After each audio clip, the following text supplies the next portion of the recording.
नमस्कार, मैं आजाद जमवाल संवाद के इस कार्यक्रम में आपका स्वागत करता हूं। आज का ये जो कार्यक्रम हमारा है, इसमें हम बात करेंगे करीमा बलोच की जो किलिंग हुई कनाडा में और जिसमें सभी को यकीन है कि ये आईएसआई ने वहाँ पे किलिंग की है। और रिसेंटली पाकिस्तान के जो पूर्व प्रेसिडेंट थे परवेज मुशर्रफ, उन्होंने तो खुलेआम ये कहा था कि जो भी पाकिस्तान के खिलाफ आवाज उठाए वो दुनिया के किसी भी कोने में हो, हमें उसको हंट करना चाहिए और उसको मार देना चाहिए। उन्होंने ये साफ लफ्जों में कहा कि पाकिस्तान में डाइसेंट की जो है वो कोई गुंजाइश नहीं है। और जैसा कि हम सब जानते ही हैं कि पाकिस्तान एक टेरर नेशन बन के उभरा है, एक जीनोसाइडल कंट्री है जो वहां पे हर एक कम्युनिटी की जीनोसाइड कर रही है। उसमें उनके लिए हिंदू, मुसलमान, शिया, बलोच, सिंधी, ये कोई मायने नहीं रखता। और पाकिस्तान की जो आर्मी है और आईएसआई है, उन्होंने एक ऐसा वहां पे आतंक मचा के रखा है कि जो भी वॉइस ऑफ डिसिडेंस है पाकिस्तान में, उसकी बहुत ब्रूटल किलिंग की जाती है। आपको शायद मालूम ही होगा कि कनाडा में जो करीमा बलोच की किलिंग हुई, उनके परिवार के पहले ही 3 सदस्य जो हैं वो मार दिए गए थे। इसके अलावा पाकिस्तान में एक सीनियर लीडर हैं जो कि वहां पे असेंबली में मेंबर भी हैं, अली वजीर के नाम से उनका जाना जाता है। उनकी फैमिली के 11 लोग अभी तक मार दिए गए। तो आज हमारे इस शुमारे में हमारे साथ शामिल हैं प्रोफेसर नायला कादरी बलोच और प्रोफेसर मधु किश्वर, जो बात करेंगे कि पाकिस्तान ने ये नया जो ये सिलसिला शुरू किया है कि वो वर्ल्ड के किसी भी कोने में डिसिडेंट्स की जो भी आवाज है, अपने अंदर पाकिस्तान में जो ऑक्युपाइड नेशंस हैं, बलूचिस्तान है, सिंध है, उनके साथ जो ये आतंकी घटनाएं हो रही हैं और उनकी ब्रूटल किलिंग की जा रही है, तो इसके बारे में ये क्या सोचती हैं? तो सबसे पहले मैं आमंत्रित करूंगा प्रोफेसर नायला कादरी बलोच को, जो बताएंगी कि पाकिस्तान में ये जो आतंक का एक माहौल बना हुआ है, इसमें उन जैसे जो लोग हैं वो कैसे डिफरेंट एरियाज में बैठ के काम कर रहे हैं और इन एरियाज में उनको क्या क्या डिफिकल्टीज आती हैं। और सबसे पहले professor Naila Qadri Baloch, ma'am please हमें बताइए कि ये जो करीमा बलोच की किलिंग हुई, जो हजारास की किलिंग हुई पाकिस्तान में, तो इसके बारे में आप क्या समझती हैं? हमारे लिए किसी भी बलोच के लिए या वो तमाम लोग जो बानो करीमा बलोच के साथ, शहीद करीमा के साथ काम करते रहे हैं, हमारे लिए ये तस्लीम करना, ये एक्सेप्ट करना बिल्कुल नामुमकिन है कि वो खुदकुशी कर सकती हैं। वो खुदकुशी कतन करने वाली उनकी पर्सनैलिटी ही नहीं है। वो एक जोहदकार थी, एक स्ट्रगल करने वाली और लोगों को मोटिवेट करने वाली खातून थी। और खुदकुशी वाला जो उनका मिजाज ही नहीं था, और तस्लीम नहीं करते कि उन्होंने खुदकुशी की है। हाँ, ये पॉलिटिकल असैसिनेशन है, ये मर्डर है, और उसमें क्या तरीका इख्तियार किया गया है, जैसे कि आपने रेफरेंस दिया डिक्टेटर परवेज मुशर्रफ का, कि उन्होंने मीडिया में ये कहा कि हमें इन्हें मारना चाहिए कि जो बाहर जाके पाकिस्तान के खिलाफ काम करते हैं। तो पाकिस्तान के खिलाफ काम पाकिस्तान खुद करता है, और हम यानी जो उनकी पॉलिसीज हैं वो उन्हें खुद ले जा रही हैं उस जगह जहां किसी भी फेल्ड रियासत का अंत होता है, अंजाम होता है। एक फेल्ड रियासत है, और लोगों का कत्ल करना, और वो भी ह्यूमन राइट्स एक्टिविस्ट्स का, तो ये तो एक तरह से इन्होंने अपनी डिफीट को, अपनी शिकस्त को तस्लीम कर लिया है कि इनके पास हमारे सवालों के जवाब नहीं हैं। यानी करीमा बलोच यूनाइटेड नेशंस में जाकर या कनाडा में जो बात करती थी, उसका जवाब इनके पास नहीं है, तो उन्होंने उन्हें खामोश करवा दिया। ये वो लेवल है कि आप जिनसे जो आपसे लड़ रहे हैं, मिलिटेंट स्ट्रगल में हैं, उनके साथ अगर आप लड़ाई करते हैं तो एक अलग बात है ना।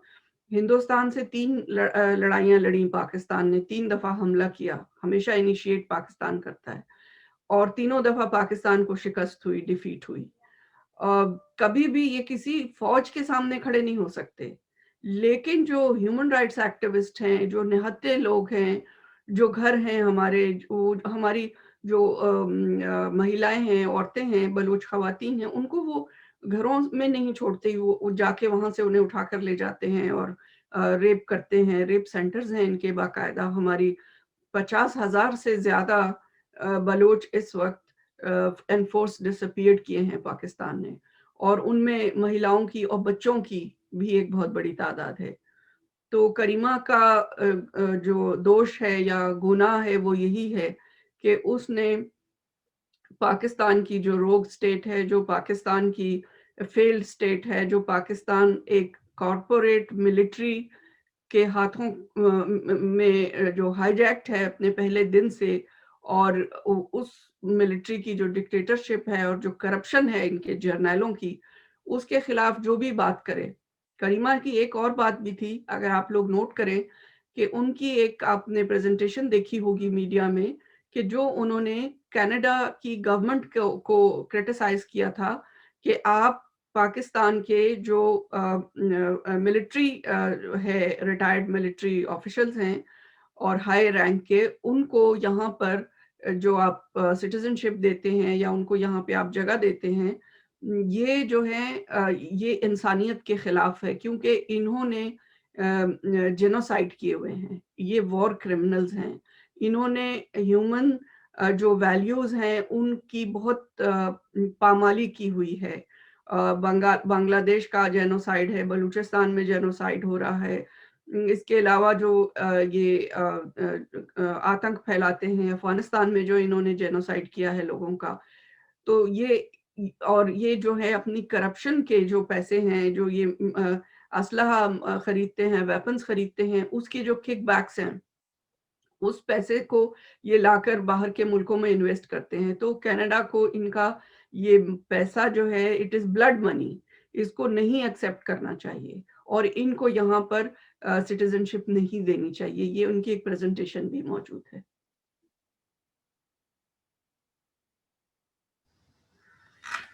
Thank you professor Naila Baloch जी।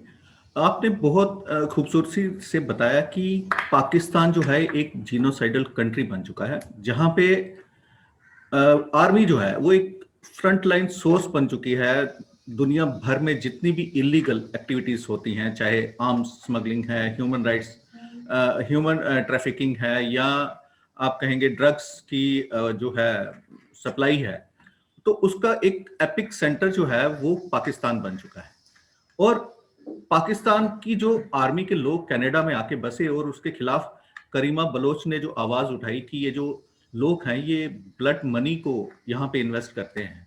और अगर आप देखेंगे फॉरेन कंट्रीज में ऐसी जो एट्रोसिटीज हैं उसके खिलाफ एक बहुत बड़ा ग्रुप है, लेकिन कनाडा में अगर ऐसे लोगों को, जो जहां तक मुझे मालूम हुआ है कि वहां की जो रॉयल कैनेडियन पुलिस है उसमें भी पाकिस्तान के जो एक्स मिलिट्री हैं और आर्मी के जो लोग हैं वो काफी ज्यादा तादाद में उस मिलिट्री पुलिस में, वहां पे रॉयल कैनेडियन पुलिस में इस वक्त एम्प्लॉयड है।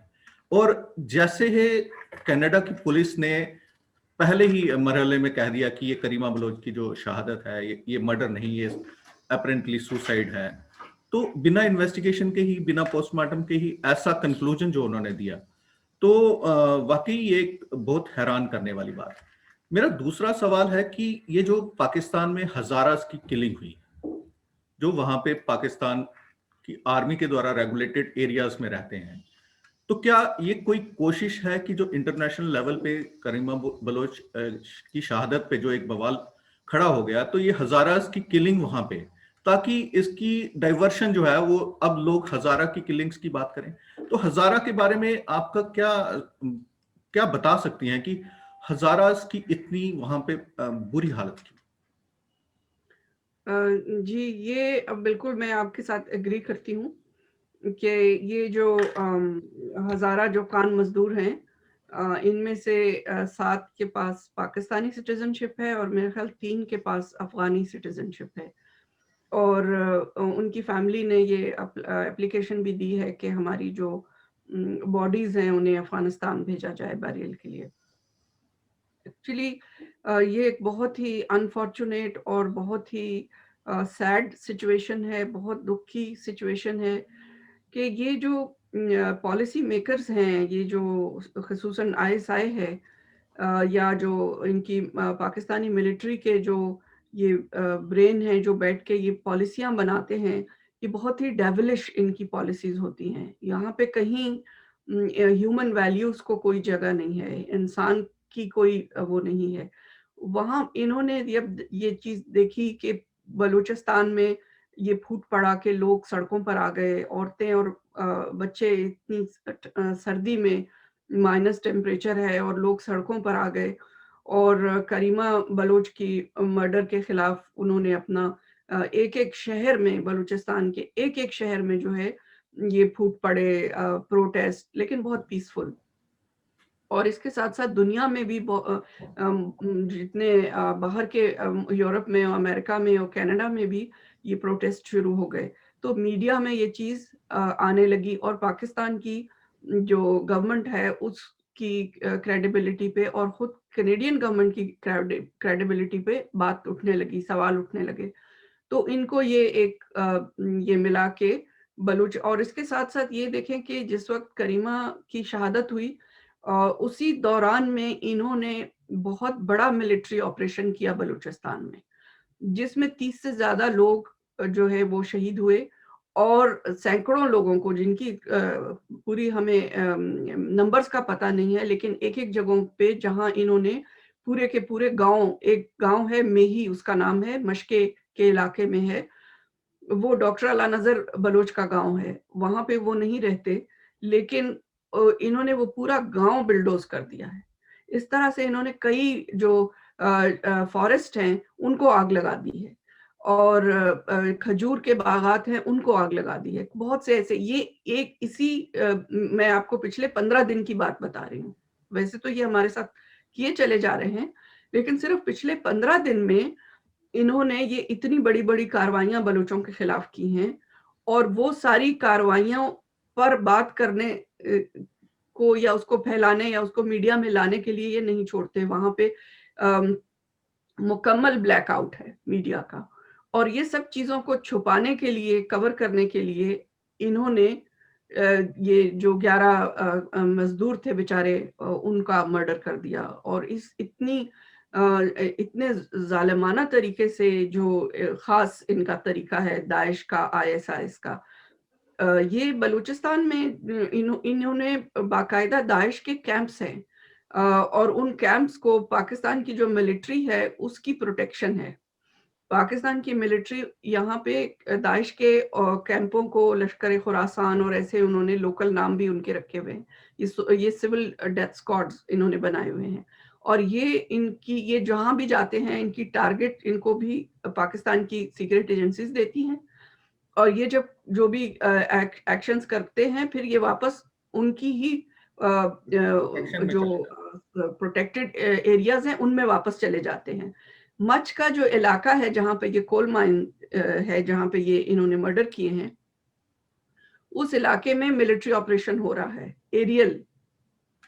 ये कोबरा गनशिप हेलीकॉप्टर्स हैं, ये वहाँ पे बमबारियाँ कर रहे हैं बलूचों के इलाकों पे, और वहाँ पे कोई हिल नहीं सकता।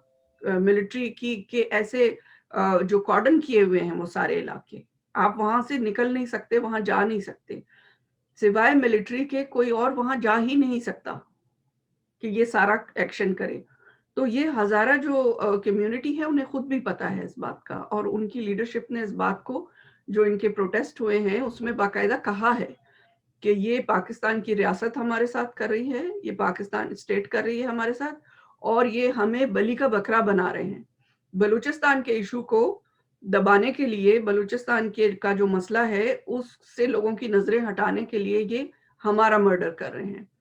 हज़ारा के मर्डर में एक और चीज़ को भी हमें देखना चाहिए, वो जो है वो एक कंट्रोल की एक लड़ाई है जो सऊदी और ईरान की आपस में हो रही है, और जो ईरान के सपोर्टर हैं, और हज़ारा जो मेजॉरिटी है वो प्रो ईरान माने जाते हैं। तो जो ये दाइश और जो पाकिस्तान की जो ये तकफ़ीरी और वहाबी ये जो इनके जो पावर इंस्टीट्यूशंस हैं जो कंट्रोल्ड हैं, ये इनका जो शिया जेनोसाइड है या शिया लोगों को जिस तरीके से ये मार रहे हैं, और उसमें ज़्यादा मेजॉरिटी हज़ारा कम्युनिटी की, उसके अलावा भी इन्होंने पाकिस्तान के मुख्तलिफ इलाकों में जो शिया के इबादत की जगह हैं या इनकी जो भी हुए हैं जहाँ ये इकट्ठे हुए हैं, खुसूसन मुहर्रम के दिनों में, वहाँ भी इन्होंने बम धमाके और ये सब कुछ किया है। तो ये एक पॉलिटिकल मसला है, और ये पॉलिटिकल कंट्रोल की जो लड़ाई है, जो इनकी पुरानी अरब और अजम की लड़ाई है, उसका एक प्रॉक्सी ग्राउंड जो है वो भी पाकिस्तान बना हुआ है इस वक्त।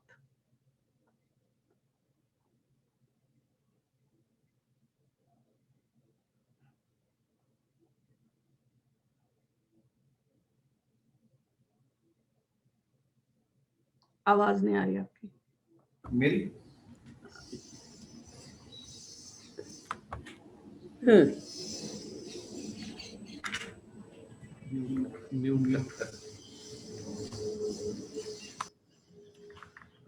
तो मधु जी, मेरा सवाल आपसे ये है कि जैसे प्रोफेसर नायला बलोच ने बताया है कि पाकिस्तान एक जीनोसाइडल कंट्री बन चुका है जहां पे कोई भी कम्युनिटी सेफ नहीं है। एक पर्टिकुलर खास जो तबके से बिलोंग करते हैं वही लोग जो हैं वो उसमें हुकूमत कर रहे हैं। बाकी बलोच हैं, सिंध हैं, हजारा हैं, शियास हैं, क्रिश्चियंस हैं, हिंदू हैं, उनकी वहां पे कोई वैल्यू नहीं है और वो वहां पे मतलब कि बलि के बकरे हैं।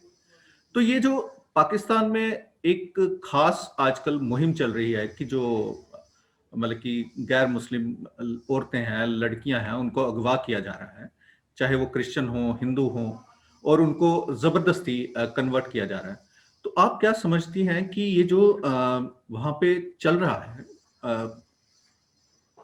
माइनॉरिटीज के साथ, और जो खासतौर से हिंदू और क्रिश्चियन लड़कियों के साथ चल रहा है, और पिछले दिनों में आप लगातार देखेंगे कि एक के बाद एक, चाहे वो सिख हो, हिंदू हो, क्रिश्चियन हो, वो बार बार पब्लिक में आके ये कह रहे हैं कि हमारे साथ यहाँ पे बहुत बुरा व्यवहार हो रहा है। तो मधु जी प्लीज। आजाद जी,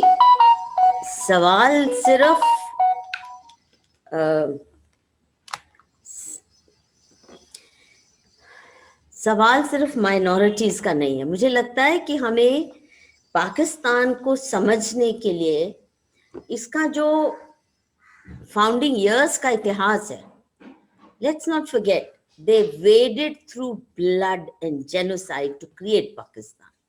पाकिस्तान की जो बर्थ ही है वो बहुत इलेजिटिमेट है। I would say it's an illegitimate child of British colonialism. और अगर जिस किस्म की मदद उस वक्त की ब्रिटिश हुकूमत ने न की होती, कि इन्होंने जब डायरेक्ट एक्शन करके पूरी तरह से भारी जेनोसाइड करके मैसेकर्स किए ताकि कोई ऑप्शन ना बचे, और ब्रिटिश हुकूमत पूरी तरह इनको सपोर्ट करती रही, तो जिस तथाकथित नेशन स्टेट की, it's actually not even a nation state, it's an occupied territory by one of the most brutal, one of the most shameless militaries, और उन्होंने पहले दिन से ये हरकतें की हैं। कोई ऐसा नहीं है कि एक दिन भी उस मुल्क ने शांति से बैठे हों किसी के लिए भी।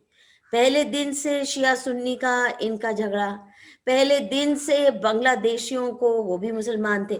अच्छा, और देखिए मिथ जो है वो है कि ये पाकिस्तान यानी लैंड ऑफ द प्योर बन रहा है, और यहाँ मुस्लिम हुकूमत होगी, इस्लाम के कानून कायदे से चलेंगे, और इसलिए बनाया जा रहा है क्योंकि हम हिंदुओं के साथ उनकी मान्यताओं के साथ जी नहीं सकते, वी कैन नॉट कोएग्जिस्ट। तो कायदे से फिर ये होना चाहिए था कि आप डायरेक्ट ट्रांसफर, पूरी टोटल ट्रांसफर ऑफ पॉपुलेशन ही कर लेते।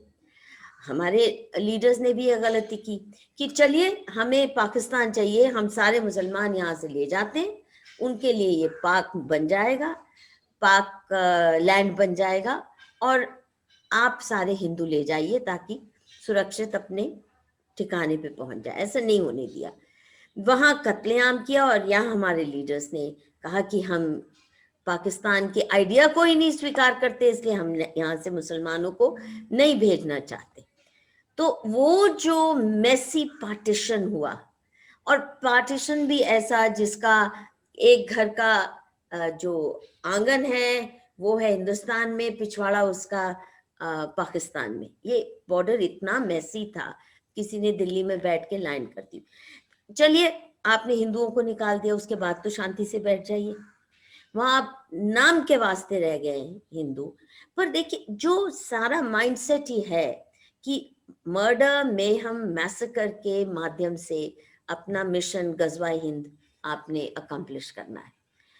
दुख की ये बात है कि जो हरकतें बाकी दुनिया के सभ्य समाजों में बहुत बुरी समझी जाती हैं, लड़की को अगवा करना, लड़की के साथ गैंग रेप करना, जो आप बता रही थी Naila, I mean it's really spine chilling, rape centres बनाए रखे हैं। तो ये किसी भी सभ्य समाज में ऐसी हरकतें एक्सेप्ट नहीं होती, बगैर इट इज स्टेट पॉलिसी। आए दिन इतनी छोटी तादाद रह गई है अब तो हिंदुओं की, सिखों की, क्रिश्चियंस की, फिर भी नहीं बख्शते। और जो अभी हाल ही में चाइना ने कहा है, व्हाट अ डेवास्टेटिंग टेस्टिमनी, कि औरतों को ये बेबी मशीन की तरह इस्तेमाल करते हैं इस्लामिस्ट, और हम अपने मुल्क में इन औरतों को, मुस्लिम औरतों को बेबी मशीन की तरह नहीं इस्तेमाल। Not that I am favouring Chinese हुकूमत, ये पाकिस्तान का, वो भी पाकिस्तान के भी बाप हैं ब्रूटैलिटीज में, but this business of using women as baby machines, और चाहे उसके लिए आप अबडक्शन कर रहे हैं, चाहे रेप कर रहे हैं, किसी भी माध्यम से आप लेके आ रहे हैं औरतों को और उनको, baby machine is still a respectable term, sex slaves बना के रखना। That's what ISIS has done, that is what Pakistan is doing, and it's ISIS जो आज दुनिया में कर रहा है, the truth is पाकिस्तान ने तो वो अपनी स्टेट पॉलिसी बना के डेकेड से यही चल रहा है इनका सिलसिला। पाकिस्तान की जो जेनेसिस है, that is through the means and methods that ISIS has been using in Syria, in that land that they came to dominate. So Pakistan is a rogue nation, is a mild term. Even the term rogue nation, I think, is a mild term.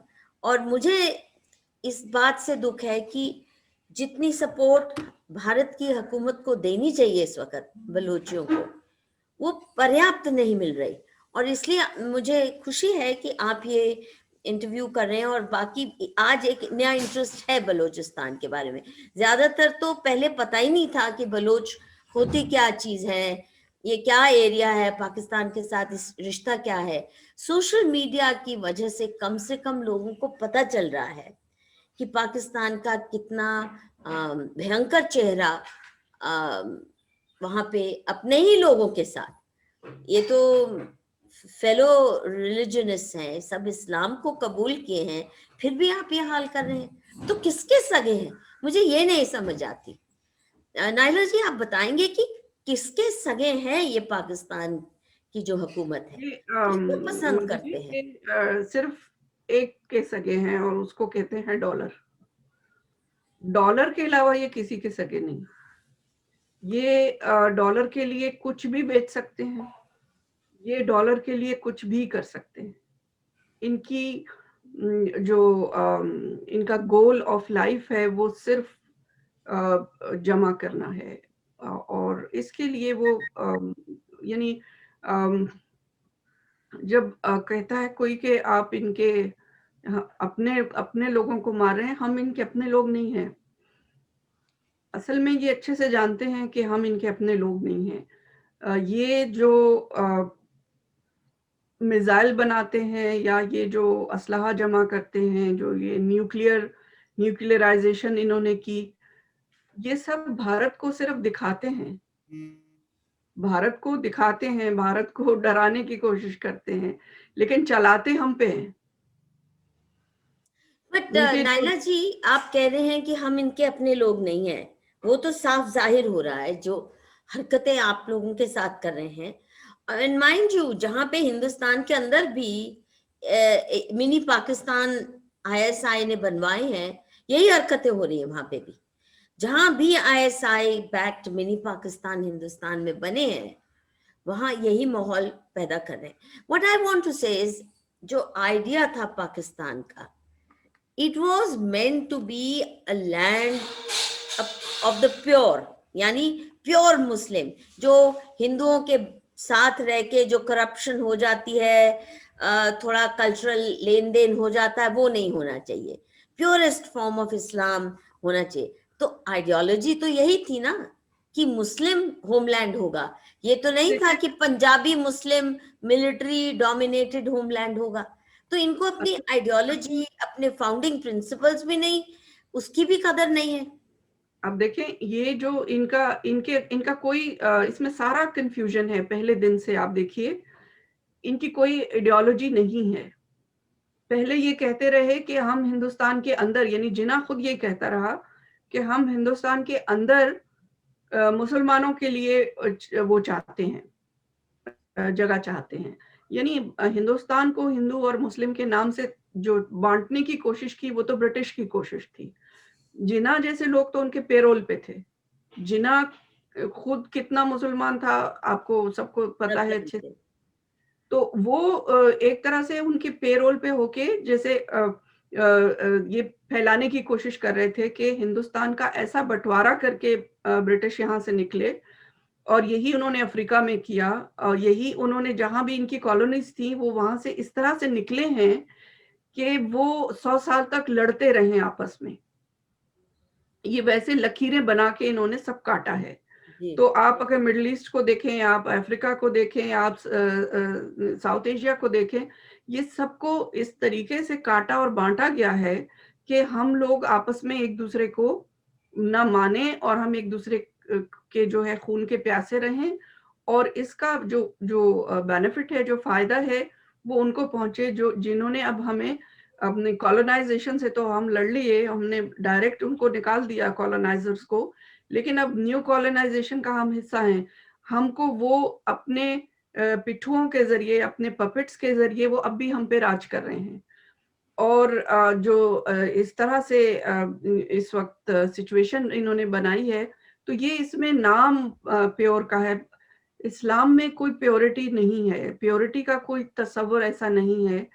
और ये एक way of life है कि जिसमें आप अच्छे से रहें, किसी को तकलीफ मत दें। इसकी पहली जो बात है, इसका मतलब है पीस, और आप पीस के सबसे बड़े दुश्मन बने हुए हैं पीस के नाम पे। तो इसका मतलब है कि आप का कोई काम नहीं है किसी भी, देखें दुनिया में कोई भी सारे के सारे रिलीजन एक ही बात करते हैं कि इंसान को एहतराम दो, इंसान की इज्जत करो, लाइफ को एहतराम दो, जानवरों की भी रिस्पेक्ट करो, उनकी भी जो राइट्स हैं वो उन्हें दो। ये मुझे लगता है नायला जी, आई थिंक हमें हर रिलीजन को उसके टर्म्स पे समझना, सोचना पड़ेगा। आई डोंट थिंक ये बहुत एक्यूरेट स्टेटमेंट है कि हर रिलीजन एक ही बात करते हैं, हर रिलीजन एक ही मैसेज देते हैं। I think what you can say is कि नेक लोग चाहे किसी भी मजहब में, किसी भी रिलीजन में हो, किसी भी धर्म में हो, नेक लोग सब एक ही जैसा जीना चाहते हैं, वो किसी को नुकसान नहीं देना चाहते। पर इनको इक्वेट करना, ये फॉल्स इक्विवेलेंस से बहुत नुकसान होता है, क्योंकि मेरे का मतलब यही है कि जितने भी मजहब हैं दुनिया में, उनकी अगर आप फिलॉसफी को देखें तो कोई ऐसा आपको मजहब नहीं मिलता जो ये कहता हो कि इंसान को काटो। मजहब की बुनियाद इसी चीज पे आई है जो कि आप एक दूसरे के साथ अच्छे से रहो, रहने के तरीके ही। यूरोपियन कॉलोनियलिज्म जो फैली, दुनिया में जिसकी आप हवाला दे रहे थे, चाहे अफ्रीका में, चाहे हिंदुस्तान में, तो क्रिश्चियनिटी को स्प्रेड करने के लिए इन्होंने जेनोसाइड्स की।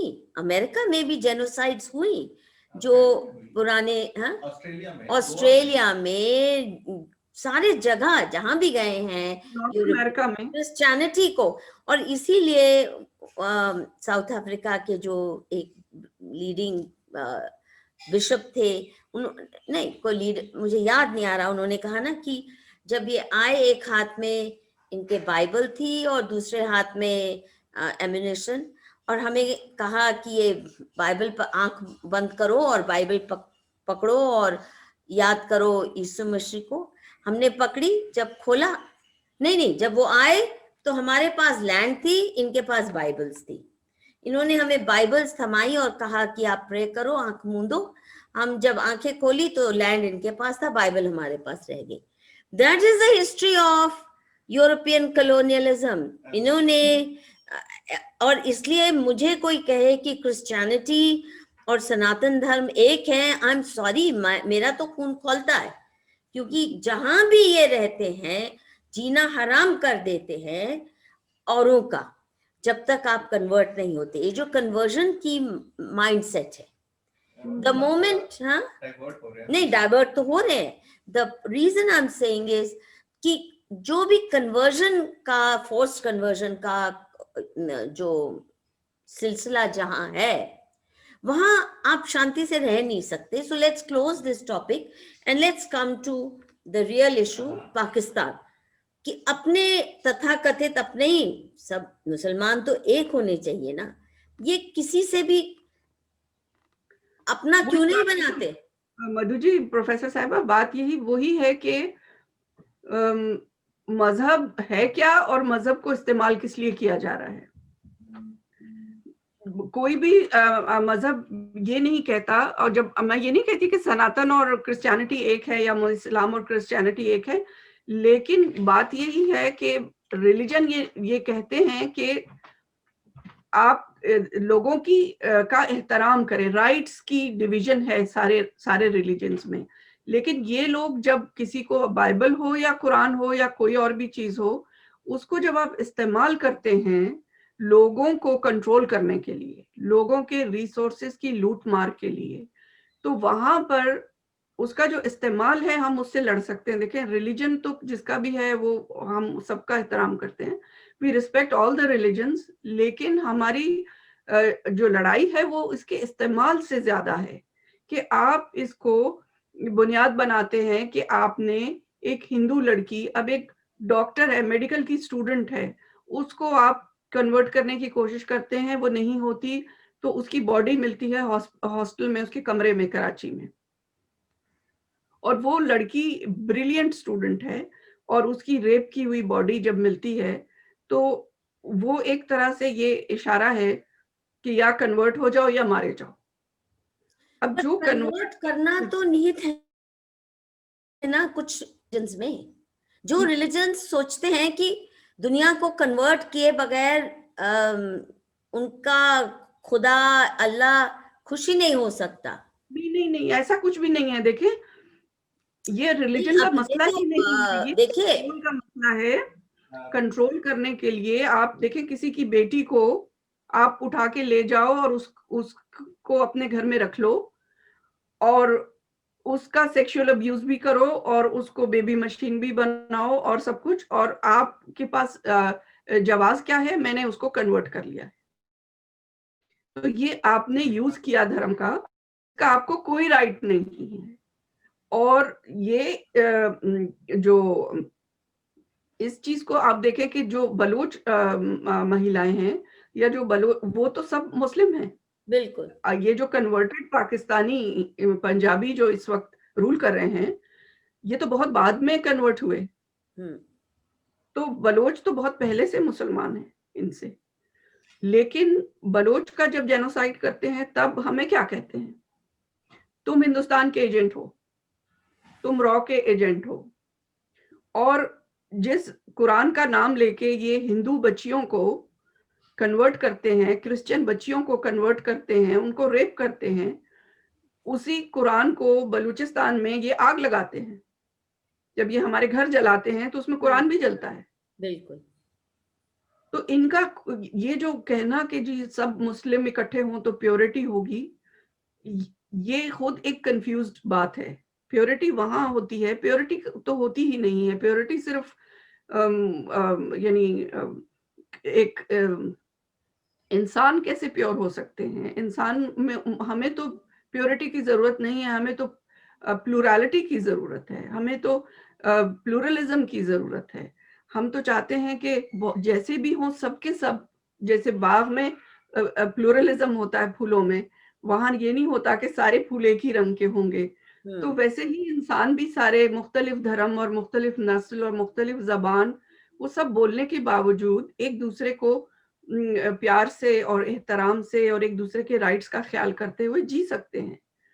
और जहां आपने काटना हो, बांटना हो और कंट्रोल करना हो, तो वहां आपको बाइबल या कुरान या पाकिस्तान या कुछ भी चाहिए, आप कुछ भी मिसयूज कर सकते हैं। नायला जी, इसमें एक सवाल पूछना चाहूंगा कि इस वक्त जो पाकिस्तान के अंदर हालात हैं वो बहुत ज्यादा वोलेटाइल, डिफरेंट जो प्रोटेस्ट वहां पे चल रही हैं और बहुत से लोग जो हैं वो इस वक्त पाकिस्तान की जो प्रेजेंट हुकूमत है उस पर खुश नहीं है।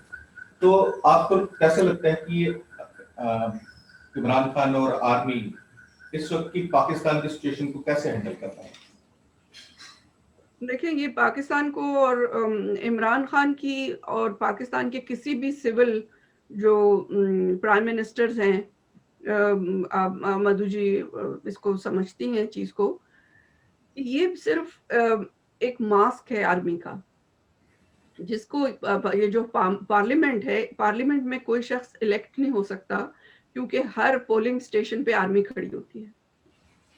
आर्मी ने जैसे जितवाना होता है उस पे वो खुद स्टैंप अंदर लगा के डब्बे भर लेते हैं।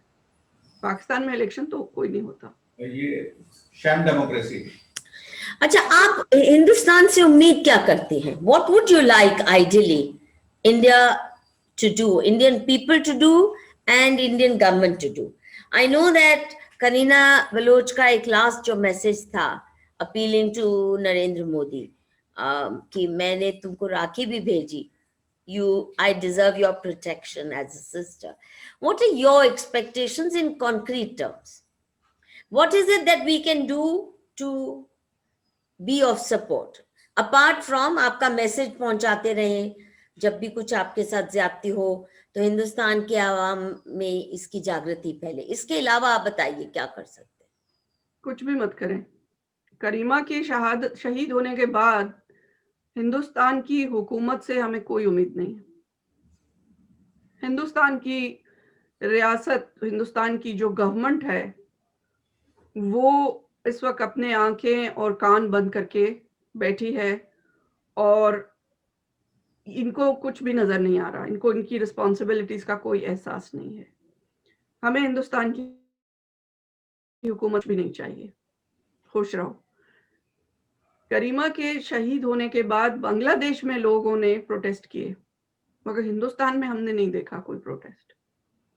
अभी ये जो 11 हज़ारे कत्ल हुए, शहीद हुए बेचारे, इंडिया के फॉरेन ऑफिस से स्टेटमेंट आया है कि आपको इस पे बहुत परेशानी है, ये क्यों हुआ। बलोच का जो जेनोसाइड हो रहा है उस पे आपको कोई परेशानी नहीं। तो हम समझ रहे हैं ये एक जो कोल्ड शोल्डर हमें दिया है इंडिया की गवर्नमेंट ने, हम समझ रहे हैं, बहुत अच्छा है। क्यों और क्या लगता है, क्या जियोपॉलिटिक्स है इसके पीछे? जियोपॉलिटिक्स Honestly, लालच है, नायला एक जी, the reason लालच है, दो चीजें हैं। हिंदुस्तान की हुकूमत को खौफ ये है कि अगर हम बलूच के लिए बात करेंगे तो पाकिस्तान कश्मीर में प्रॉब्लम क्रिएट करेगा। वो तो कर ही रहा है, वो तो नहीं छोड़ेंगे, वो नहीं छोड़ेंगे, लेकिन इन्हें कौन समझाए। ये अपनी आंखें बंद करके समझते हैं कि हम बिल्ली को नहीं देख रहे, बिल्ली हमें भी नहीं देख रही। दूसरी बात ये है कि इनका जो बहुत बड़ा इंटरेस्ट है इस वक्त चाबहार की पोर्ट में, बंदरगाह में।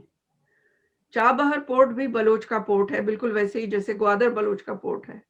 चाबहार पाकिस्तान ने ऑक्यूपाई किया है, ग्वादर पाकिस्तान ने ऑक्यूपाई किया है, चाबहार ईरान ने ऑक्यूपाई किया है। अब प्रॉब्लम ये है कि इंडिया चाहता है कि अगर मैं बलोच के लिए बात करूंगा तो ईरान का जो इंटरेस्ट है वो क्लैश में ना आए। तो ये इंडिया का अपना एक इंटरेस्ट है कि वो ईरान की गवर्नमेंट को खुश रखने के लिए बलोच के मसले पे खामोश है। अब मसला ये है कि मैं 2016 में मैं इंडिया आई और मैं पूरा 1 साल मैंने पूरे इंडिया में एक एक जगह का विजिट भी किया, और मैंने आपके सारे मीडिया चैनल से बात की, और मैंने आपकी तकरीबन सारी यूनिवर्सिटीज में प्रेजेंटेशंस दी, और सारे जो थिंक टैंक्स हैं जो सिक्योरिटी और डिफेंस के लिए पॉलिसी मेकिंग करते हैं, वहां भी मैंने अपनी प्रेजेंटेशंस दी। तो कुछ बातें मैंने की, आपके रिकॉर्ड में होगी, और अगर नहीं है तो मैं फिर रिपीट करती हूँ कि चाबहार के लिए अगर आप बलोच को मरता हुआ, कटता हुआ, रेप होता हुआ देख रहे हैं तो आप ये भूल रहे हैं कि चाबहार बलोच की बंदरगाह है, और चाबहार का जो पोर्ट है उससे आपकी जो पूरी जरंज दिलाराम हाईवे है, वो जहां सेंट्रल एशिया तक जाती है, वो सब बलोच बैठा हुआ है। आप ये समझ रहे हैं कि ये जो गोल्डस्मिथ लाइन है जो 1868 में ब्रिटिश ने खींची थी बलूचिस्तान पे ईरान को खुश करने के लिए, जर्मन और जो रशियन वो है सिलसिला था उनका, उसको रोकने के लिए। ये गोल्डस्मिथ बॉर्डर जो है, शायद कश्मीर का जो एलओसी है वो काफी मजबूत होगा, लेकिन गोल्डस्मिथ बॉर्डर लाइन जो है वो इतनी स्ट्रांग नहीं है, वो हमें काट नहीं सकी। हम दोनों तरफ हम ही रहते हैं। तो जब इस तरफ बलोच मरेगा और आप देखेंगे, और उस तरफ आप कहेंगे कि मैं आबाद हूं और जीऊं, तो कैसा लगेगा? बहरहाल मॉरली आप इस चीज को देख लीजिए। दूसरी बात यह है कि अब पता नहीं आप लोग कितने स्पिरिचुअल हैं और स्पिरिचुअलिटी पे कितना यकीन करते हैं, लेकिन हमारे बलोचों में एक चीज हमने बहुत हजारों साल से देखी है कि हमारा जो बलूचिस्तान है, ये जो इसकी सॉइल है, ये हमारी माँ है। हम ऐसे नहीं कहते हमारी माँ है, इसने हमारी हिफाजत की है, हमने इसकी रक्षा नहीं की, ये हमारी रक्षा करती है। तो ये किसी को नहीं मिलती, जो हमारा ना हो उसको हमारी माँ कहाँ से संभालेगी। ये भी आप लिख के रख लीजिए। और 2016 से अभी तक जितना टाइम गुजरा है, आप देख लीजिए कि इंडिया की पोजीशन चाबहार में कल तक क्या थी, आज क्या है। चाबहार में इस वक्त रशिया और चाइना आके बैठ चुके हैं, और वहां पे वो अपनी मिलिट्री बेस बना रहे हैं। इस वक्त भी आप की इंफॉर्मेशन में ये चीज होगी कि बहुत हेवी मशीनरी चीन और रूस ने लाके वहां पे डंप कर दी। वो वहां पे अपने न्यूक्लियर बेस बनाएंगे। अब आप इस दुनिया की जो पोलराइजेशन हो रही है, उसमें आप चाइना और रूस के साथ को, चाइना और रूस को इंडियन ओशन में आने से नहीं रोक सके। अगर आप बलोच के साथ खड़े होते, बलूचिस्तान, बांग्लादेश के लोग तो बहुत ही इंटेलेक्चुअल, बहुत ही पढ़ने वाले और ऐसे लोग हैं, वो एक हफ्ते 9 दिन के अंदर अंदर पाकिस्तान की फौज ने वहां पे 72,000 93,000 फौज ने हथियार फेंक दिए इंडियन आर्मी के सामने।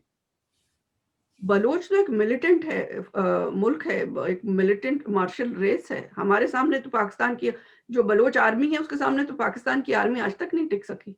वो अपनी चिरिकी जो हमारी एक इंडिजिनस तरीका है लड़ने का, वो अपनी चिरिकी लड़ाई लड़के चले जाते हैं, गुरिल्ला फाइट करके चले जाते हैं। पाकिस्तान फेंसे लगा रहा है, चीन फेंस लगा रहा है हमें रोकने के लिए। अब इस सिचुएशन में अगर इंडिया, नेहरू जी के वक्त पे भी बलूचिस्तान आपके पास आया था, नेहरू जी के वक्त पे भी जो बलूचिस्तान के प्राइम मिनिस्टर थे मीर गौस बिजंजो आपके पास, नेहरू जी के पास आए थे 1948 फरवरी में, कि पाकिस्तान एक मॉन्स्टर बनने जा रहा है अगर इसने बलूचिस्तान को खा लिया। बलूचिस्तान एक इंडिपेंडेंट मुल्क था जिसकी सोवरेनिटी को ब्रिटिश और पाकिस्तान दोनों ने सिग्नेचर किए थे 11 अगस्त को। नेहरू जी ने कहा हम कुछ नहीं कर सकते, he refuse to support us. आज पाकिस्तान क्या बना है? पाकिस्तान के पास तो उस वक्त पोर्ट नहीं था, लैंड लॉक्ड कंट्री था। पाकिस्तान का ये सारा जो इस वक्त ये दुनिया को ब्लैकमेल करता है, ये इसकी जो कोस्ट लाइन है, ये सारी की सारी बलोच है। उस वक्त आपने हमारा साथ नहीं दिया। 2016 में मैंने फिर आके कहा था कि हम आए हैं आपके पास, आप स्टैंड ले। हमें बाकी जो लोग थे मिन मिन करके जो पॉलिटिक्स करते हैं उनसे नहीं, आप तो बीजेपी के वो है, आप तो आरएसएस के लोग हो, आप तो वो लोग हो जो कहते हो कि हम बहुत ही अखंड भारत और पता नहीं क्या क्या बातें आप लोग करते हो। तो यहाँ पे खुल के बात करो ना। आपने तो आने से पहले आपका जो इलेक्शन का जो स्लोगन्स थे, हम पाकिस्तान के 4 टुकड़े कर देंगे, हम ये कर देंगे, आए मिलके कर लेते हैं, तो आप लोग खामोश हो गए। सिर्फ आप लोग माने भारत सरकार खामोश रही? भारत सरकार तो खामोश है, भारत के लोग भी खामोश हैं। भारत की जनता 1.25 अरब लोग हैं। अगर आप बलोच के लिए खड़े हों तो आपकी सरकार हिल नहीं सकती, उसको खड़ा होना पड़ेगा। आप लोग नहीं खड़े होते। Valid point. Which are the countries that are giving you actual support? I No one. understand that आपको disappointment है भारत के हुकूमत से, और लग रहा है कि आपके दिमाग में है कि जैसे बांग्लादेश में इंदिरा गांधी ने आर्मी भेजी थी, ऐसे ही कुछ होना चाहिए था भारत की तरफ से बलूचिस्तान में। But which are the countries lending you real support? देखिए, ऐसा कोई भी मुल्क नहीं है जो हमें रियल सपोर्ट दे। हमारे रिफ्यूजीज अफगानिस्तान में रहते हैं क्योंकि हमारी बहुत बड़ी बॉर्डर है, लेकिन वहां भी रोजाना आईएसआई के ऑपरेशंस में वो मारे जाते हैं। They are not safe. जो बलूच रिफ्यूजीज वहां गए हैं वॉर की वजह से डिस्प्लेस होके। इसके अलावा हमें दुनिया में कोई भी सपोर्ट नहीं है। और इंडिया के लोगों से अगर हमने कहा कि हमें सपोर्ट करो, it was a mutual offer. आपने जब बांग्लादेश में इंटरवेंशन किया तो आपने जो पाकिस्तान के पास 2 इंडियन ओशन में जो इसके पास ईस्ट और वेस्ट में 2 बहुत बड़े बहरी अड्डे थे, आपने एक उससे काट लिया। प्रैक्टिकली तो पाकिस्तान और आइडियोलॉजी ऑफ पाकिस्तान उस दिन खत्म हो गए थे जब आपने कहा कि मुसलमान को इकट्ठा रहना चाहिए। इसी बेस पे इन्होंने बलूचिस्तान पे अटैक किया था, हमला किया था कि और उसको इन्वेड करके अपने उसमें शामिल किया था। बलूचिस्तान ने तो की असेंबली ने तो मना किया था कि हम नहीं इनमें शामिल होते, रिलीजन की बेस पे कभी मुल्क नहीं बनते। तो उस इंटरवेंशन की उसमें आपने इनको तोड़ दिया और उसके बाद आइडियोलॉजी तो खत्म हो गई ना। बांग्लादेश तो अपनी नेशनैलिटी की बुनियाद पे, बांग्ला की बुनियाद पे आपसे टूटा है। तो आप Naila ji, can I just interrupt for a minute? जब आप कह रहे हैं कि मजहब के या रिलीजन के आधार पे नेशन नहीं बनते, are you then denying pan Islamism? क्योंकि इस्लाम में तो नेशन स्टेट्स का नहीं लेजिटिमेसी है। कोई पैन इस्लामिज्म यहाँ पर ये सारे जैसे यूरोपियन यूनियन है, हाँ, वो एटलीस्ट अपनी जो एथनिक है या अपनी ज्योग्राफिकल जो वैल्यूज हैं उसकी बुनियाद पे उन्होंने एक अपना पॉलिटिकल और सोशल और इकोनॉमिक एक अपना यूनिटी बनाई है। अगर यूनिटी होगी तो वो हमारे खित्ते की होगी। बलूचिस्तान है, सिंधु देश है, बांग्लादेश है, भारत है, श्रीलंका है, भूटान है, नेपाल है, अफगानिस्तान है, ये यूनिटी बना सकते हैं। नहीं, मैं जस्ट आजाद जी, रिलीजन के नाम पे ये जो पैन इस्लामिज्म और ये जो थेरीज हैं, ये अरब या तुर्क सुप्रीमेसी की स्टोरीज हैं, ये उन्होंने बनाई। और आप अगर हिंदुस्तान से कोई मुसलमान, मैंने आप इंडिया में जो मुस्लिम जामिया में भी मैंने बात की कि आप लोग अपनी जो इंडियन आपकी जो आइडेंटिटी है, आप इस पे फख्र करो। जब आप ये कहते हो, आप अगर चले जाओ सऊदी में, वो आपको हिंदी बोलते हैं। आप उनके जितनी नमाजें पढ़ते हो, आप उनके जितने हज करते हो, उतने रोजे रखते हो, आप उन जितने मुसलमान हो, शायद उनसे बेहतर मुसलमान हो, बट वो आपको हिंदी कहते हैं। तो जो आपकी शनाख्त है वो आपके रिलीजन से नहीं हो सकती, वो आपकी मिट्टी से होती है। बहुत ही अच्छी डिस्कशन हमारी रही। मधु जी ने भी बहुत तीखे सवाल पूछे और मैम ने भी बहुत अच्छे से उसके जवाब दिए। तो बहुत अच्छे से पूछे। हम यहीं पे खत्म करेंगे, लेकिन इसके बाद हम बात करते हैं। आइए बैठ सकते हैं हम लोग। We are not asking for help now, but we can sit together as people of same soil. We can sit together. What is beneficial for all of us? Pakistan is a cancer for all of us. Pakistan वो cancer है जिसको जब तक आप surgery करेंगे नहीं, तो अब हमें ये तो उम्मीद नहीं है कि आप इसकी सर्जरी करेंगे, हम खुद ही कर लेंगे और आप शुक्रिया कह देना हमें। We will be very grateful to you. अगर आप पाकिस्तान को 4 टुकड़ों में जो मोदी जी बांटने को हिम्मत नहीं दिखा रहे, हाँ, he's given up on that. आपके जो इलेक्शन के रेटोरिक्स होते हैं वो और होते हैं। जब आप कुर्सी पे बैठते हैं फिर आप वो नहीं रहते जो आप थे।